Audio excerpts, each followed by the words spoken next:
watch them leave, expecting them to shake hands or exchange business cards.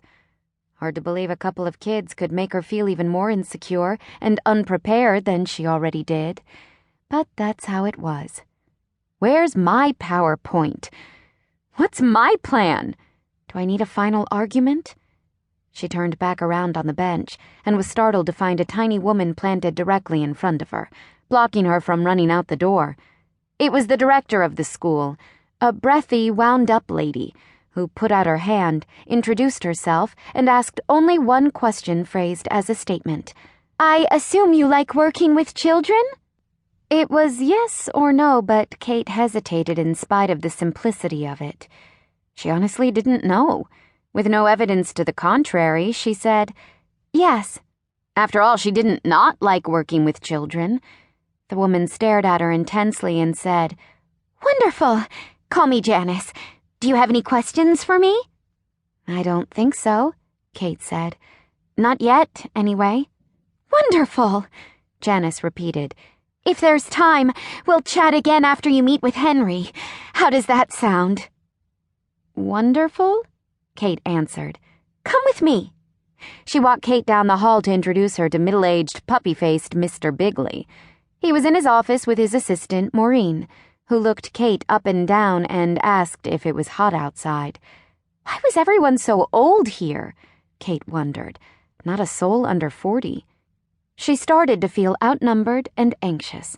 While Janice mumbled things to Mr. Bigley, Maureen tucked one calf behind the other and fiddled with her skinny gold watch band. It pinched her wrist in a painful-looking way, and she was trying to squish her pinky under it, as if to get some breathing room. "How many schools have you been in?" Maureen asked.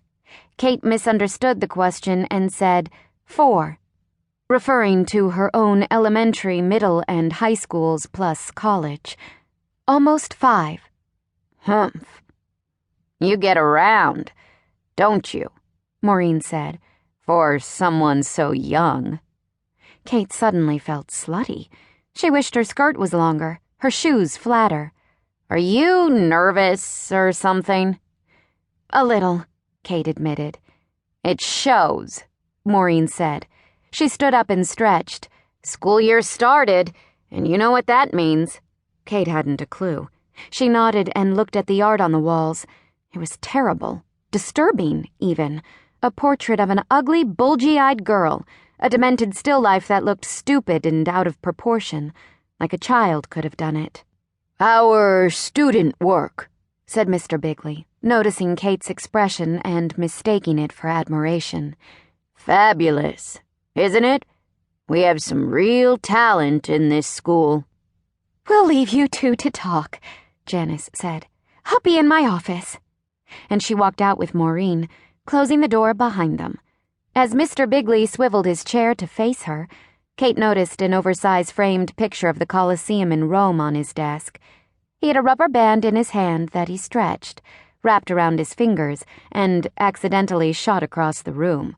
"Whoops," he said, and settled back in his chair. "So, tell me about yourself." His request was so wide open, so broad in scope, that Kate felt completely untethered. Where to begin?